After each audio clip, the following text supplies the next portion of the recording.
Now, sir, honorable members will recall that the bill was introduced in the House of the People on the 2nd September 2003.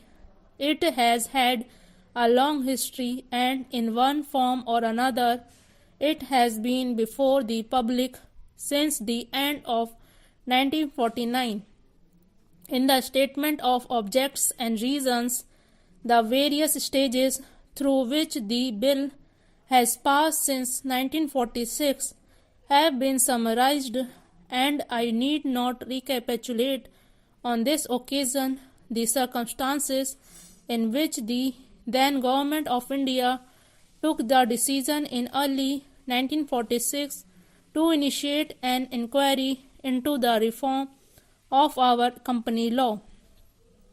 I would remind honorable members that between 1946 and 1948, the entire field of company law was carefully reviewed by two distinguished company lawyers who were appointed to recommend the broad lines on which the present Act should be revised.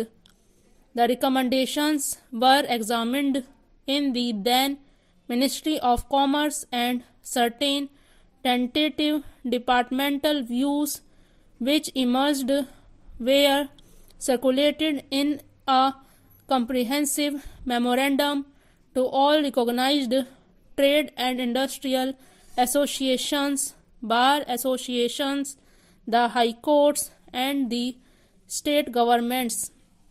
That brought us to the end of 1949. Many representations on this memorandum were duly received from chambers of commerce, trade and industrial associations, state governments, and the general public. At the end of 2000, the Government of India appointed a committee under the chairmanship of Sri Bhabha to go into the entire question of the revision of the Companies Act with particular reference to its bearing on the development of trade and industry in this country. This committee examined a large number of witnesses in many parts of the country and submitted its report in March 2002. This report again was circulated to all state governments, chambers of commerce, trade associations, high courts, and many other bodies. At the same time, a special officer was appointed in the Department of Economic Affairs, Ministry of Finance, to examine the report in the light of the views received from the interested public and to submit proposals to government for the revision of the present Act. The bill now before the House is based largely on the recommendations of the Company Law Committee, modified in a few particulars. Honorable members will notice that so far as public relations go, the bill has covered adequate ground.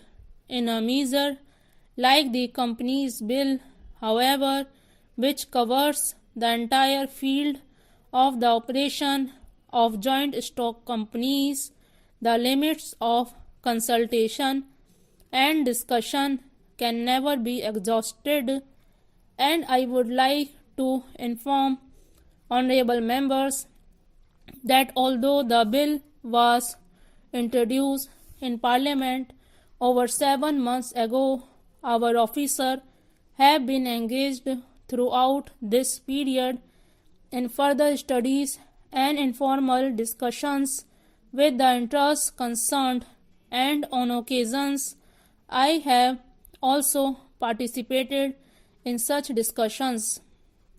I have also given some further thought to some of the issues arising out of the bill, and I propose at the appropriate stage to bring before the Select Committee any changes in the provisions of the bill which seems to me to be worthy of consideration in the light of this further examination. Now, honorable members would have noticed that the bill contains 6 clauses and 12 schedules.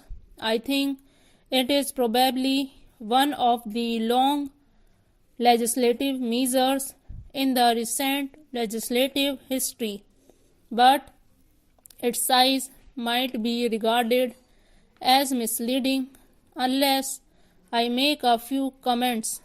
The bill is both, one must remember, a consolidating and amending measure.